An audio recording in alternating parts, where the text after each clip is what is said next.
3 fakte që njerëzimi jeton në një simulacion. Po, në një simulacion universal. Që të gjithë, pa përjashtim. Dhe unë dua t'ju flas pikërisht për këtë, por do ta filloj me një shkencëtar.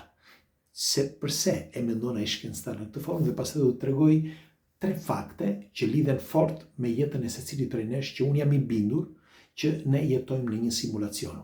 Më dëgjoni me vëmendje, kush është rastësisht si gjithmonë dhe nuk e ka brende, bëjini like faqes dhe videos që të shihni sërish dhe faleminderit që jeni për bashkë. Shkencëtari ka lindur në Pakistan dhe quhet Rizvan Virk. Rizvan ka shpikur disa lojra dhe është një nga shkencëtarët kompjuterik më me zë të kohëve të fundit dhe ai në disa intervista thot haptazi që është i bindur që ne jetojmë në një simulacion. Ç'do të thotë kjo? Do të thotë që ne jetojmë në një simulacion kompjuterik, sepse gjithë jeta jon është e varur pikërisht nga matematika. Po, pra nga një kod. Të gjithë ne kemi një kod preciz, kodi gjenetik, kodin të njeriut, çdo gjë. Pra ne nëse bëjmë llogaritin e qelizave apo të kodit gjenetik kemi, secili prej nesh e ka komplet ndryshe. Dhe kjo përcakton pra njeriu që është i vetëm, është ai dhe kaq, pra përcakton atë individ.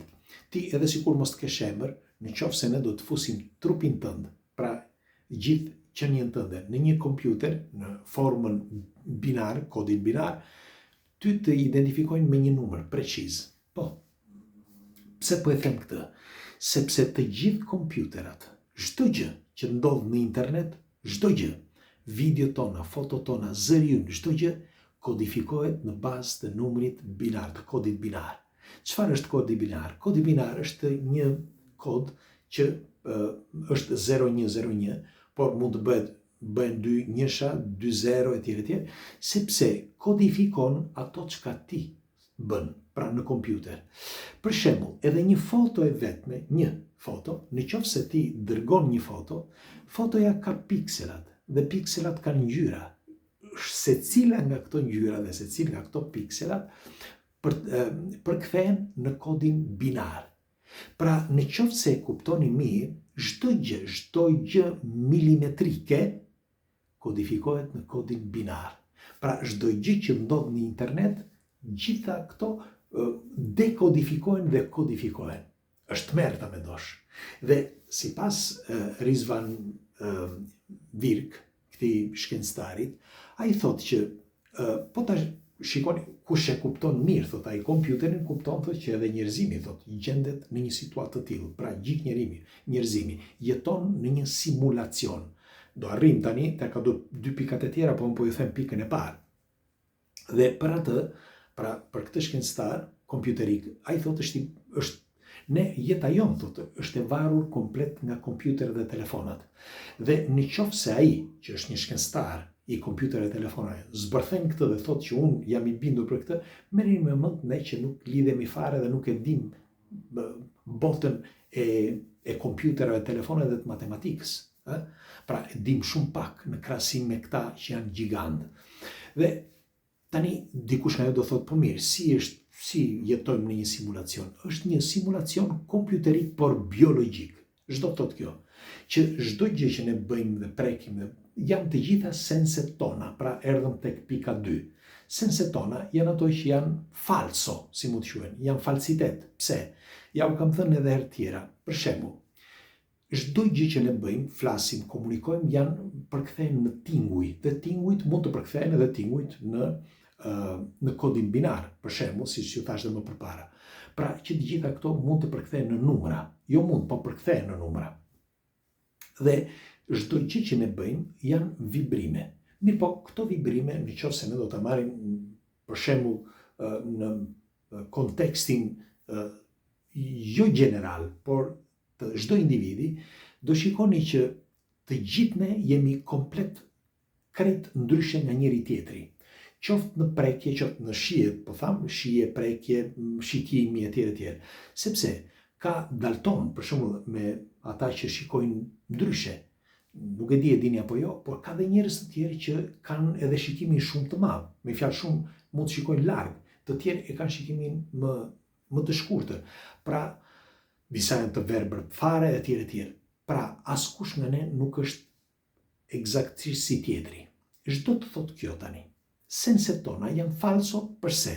Sepse shikimi, pra duke filluar nga këtu që doja t'ja ofrosha këtij argumenti, edhe vetë shikimi njeriut nuk është ashtu siç mendojmë ne. Pra, ne mendojmë që bota tje jashtë është me ngjyra, sepse perceptimi ynë, pra i senseve tona, i gjeneve që përpunojnë këto informacione që marrin rreth botës që ne shohim, ne na duken sepse i përpunon truri dhe na i shfaq ashtu siç ne i shohim.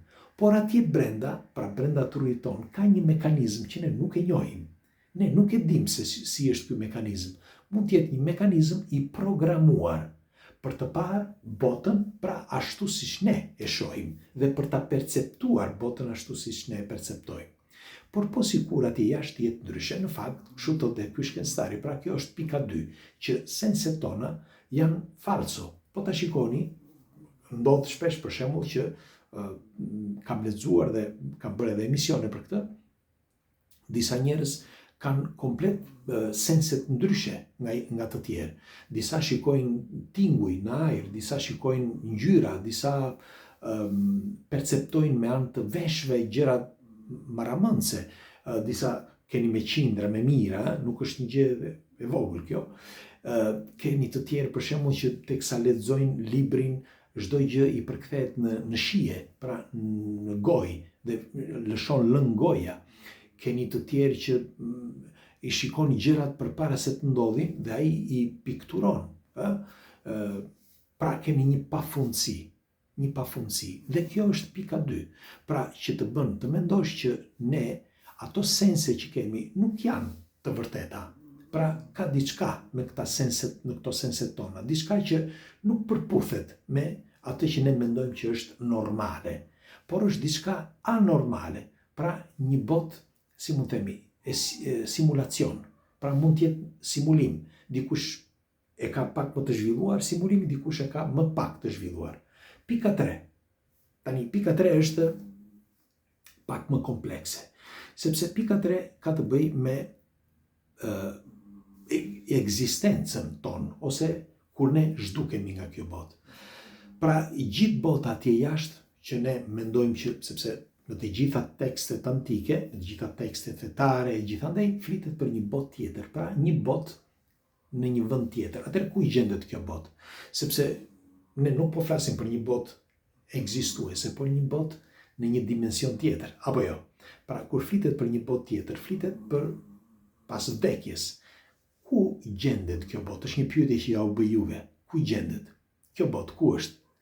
Se kjo më bën të mendoj. Dhe tjetra, keni në çdo kulturë të njerëzimit prej miliarda viteve, jo miliona, po miliarda viteve, që kur ka ekzistuar çdo lloj specieje, që percepton ose mendon një botë tjetër.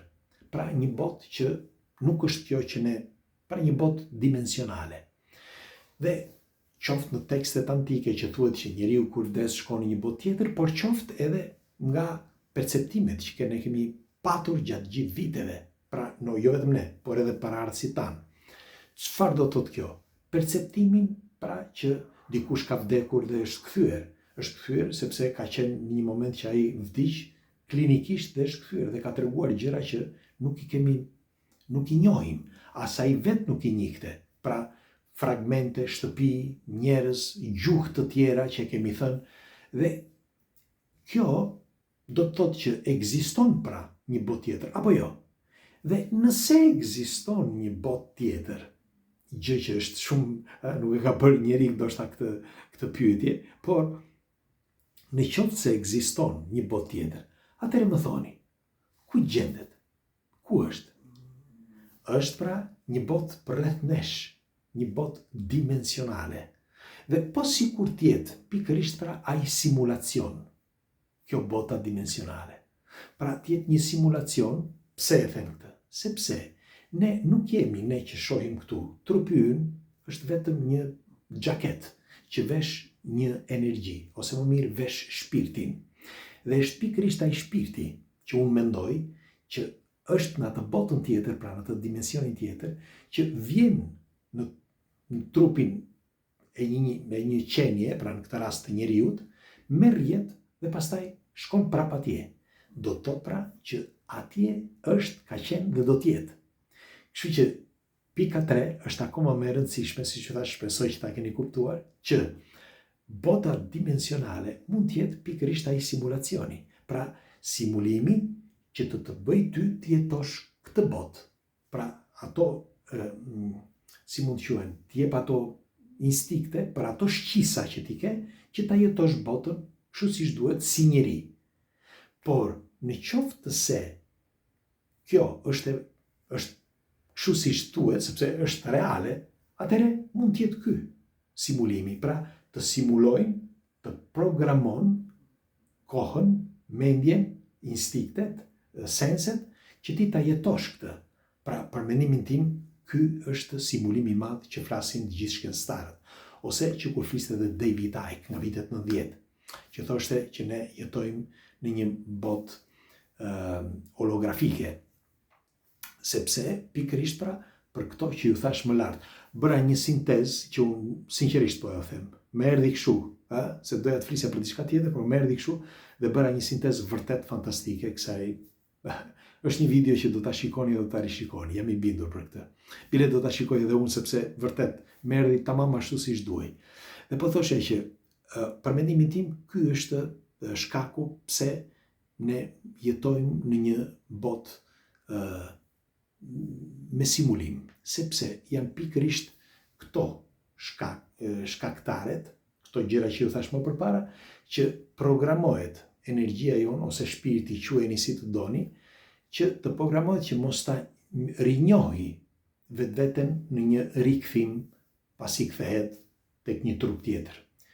Pikërisht pra, ky mund të quhet simulim. Megjithatë do dëshiroj një komentin tuaj, ju çfarë mendimi keni?